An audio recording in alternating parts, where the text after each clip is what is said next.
पिछले कुछ समय से बिहार में पुल गिरने, टूटने, पानी में बह जाने जैसी घटनाओं के कारण राज्य काफी चर्चा में रहा है। इन हादसों पर राजनीतिक बहस भी तेज हो गई है।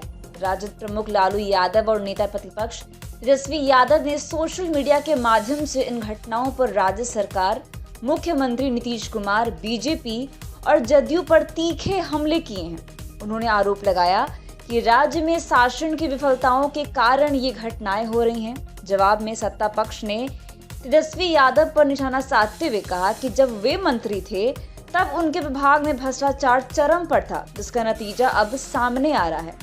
इन घटनाओं के मद्देनजर बिहार सरकार ने अब इस मुद्दे को गंभीरता से लिया है और जल संसाधन विभाग ने पुलों और पुलियों के नियमित रखरखाव के लिए नई मानक संचालन प्रक्रिया यानी कि SOP तैयार की है।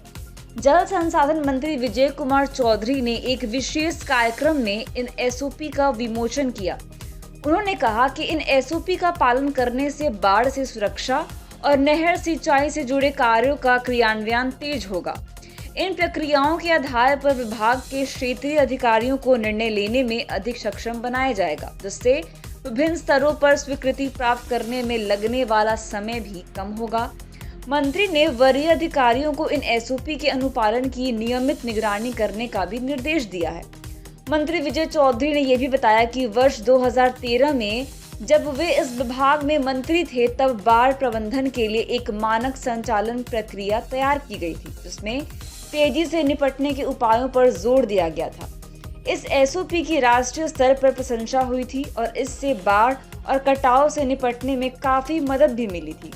नई मानक संचालन प्रक्रिया में निम्नलिखित प्रक्रियाएं शामिल हैं, जिसमें से पहला है नहरों की मानक संचालन प्रक्रिया, दूसरा पुलों और पुलियों के रखरखाव, संपोषण और संधारण की नीति 2024, तीसरा नदियों, धाराओं और नहरों को पुनर्जीवित करने और उनकी जल वहन क्षमता बढ़ाने के लिए योजनाओं से संबंधित प्रक्रिया, चौथा है विभाग के निरीक्षण भवनों के सुचारू संचालन, साधारण और सामान्य रखरखाव के लिए प्रक्रिया, वहीं पांचवा विभाग के अंतर्गत कार्यालयों और अन्य संबद्ध भवनों के संधारण और संचालन के लिए मानक प्रक्रिया, और छठा और आखिरी है विभाग के अंतर्गत आवासीय भवनों और आवासीय परिसरों के संधारण और संचालन के लिए मानक प्रक्रिया।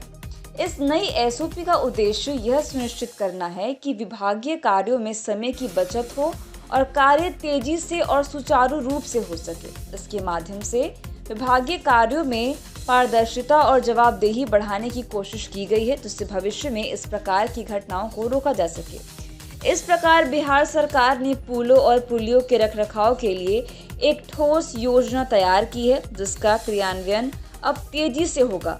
इससे राज्य की जल संसाधन व्यवस्था में सुधार की भी उम्मीद की जा रही है।